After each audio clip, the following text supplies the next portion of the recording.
from the future, if things don't go so well. At the moment, things really aren't going well. That's why I wrote this book. It was born on the night Donald Trump was elected President of the United States of America and was finished in the months that saw Xi Jinping chosen by history, in the words of the Journal of the Central Party School in Beijing, Qiu Xi, seeking truth. History is often a sluggish tide on which we float without ever being aware that it's moving. But that isn't the case right now. We are living through a time when the current of history seems almost physically tangible. Something is happening, to us and to China, and the two sides can no longer be separated. The new age is one in which facts have been abolished. The Western world is suddenly mired in fake news and manipulated by alternative facts. For me, though, there's nothing new about it. It's a life I've been living for 20 years, as a correspondent in Turkey from 2005 to 2012, but above all in China. I studied in China in the 1980s, then worked there as a journalist from 1997 to 2005, and again from 2012 to 2018. Government by lies is no doubt as old as the institution of government itself, yet we in the West are shocked by the return of autocrats and would-be autocrats to our midst, and with them the return of the shameless lie as an instrument of control. We had settled into the comfortable belief that these techniques and the political systems associated with them were obsolete. Autocrats everywhere are scenting an opportunity and joining hands with the populist agitators in our own countries. A perfect storm is brewing for Europe and for democracies everywhere.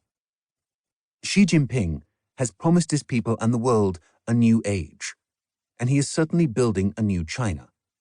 Both the Chinese people and the world at large have good reason to be nervous. Where Deng Xiaoping prescribed pragmatism, Xi Jinping has returned to revering ideology. He preaches Marx and practices Lenin with a force and dogmatism not seen for many years. And because he senses that Marx no longer speaks to many people, he has added Confucius and a fierce nationalism into the mix. Where Deng preached opening up and curiosity, Xi is sealing China off again. Not that Xi is trying to force something on his party that goes against the grain. The opposite, in fact. He is fulfilling its most hidden desires with speed and precision. Until recently, more than a few party cadres were secretly asking themselves, what is it still good for, the party? A vehicle for a long-dead ideology from a long-dead age, almost 100 years old? But where the party was starting to smell of decay, Xi gave it new strength and discipline. Where it was stagnant and directionless, he breathed a new purpose into it. It thanked him by elevating him into the pantheon of its greatest thinkers during his own lifetime, and endowing him with almost unprecedented power. Xi is now reminding everyone that this country was once conquered by the party in a civil war. China itself was the party's spoils of victory. In China, the army still belongs to the party rather than the state. The state, too, belongs to the party. And the party, well, that seems to belong to him now. It submits to the man who has given it a sense of purpose, and who is turning a one-party dictatorship back into a one-man dictatorship. The party calls Xi the savior of socialism, by which it really means the savior of our power. The fate of the Soviet Union seems to trouble Xi deeply. He is quoted as saying that what they lacked was a real man. Not China, though. China has him now, Xi Jinping, for life.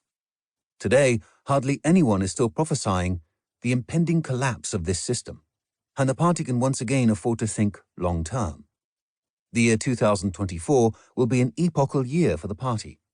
At that point, it will have overtaken the CPSU, its failed Soviet Union sister party, and the Chinese Communist Party will have become the longest-reigning communist party in history. It is time for the West to let go of that form of wishful thinking that one wise author exposed as a China fantasy some years ago.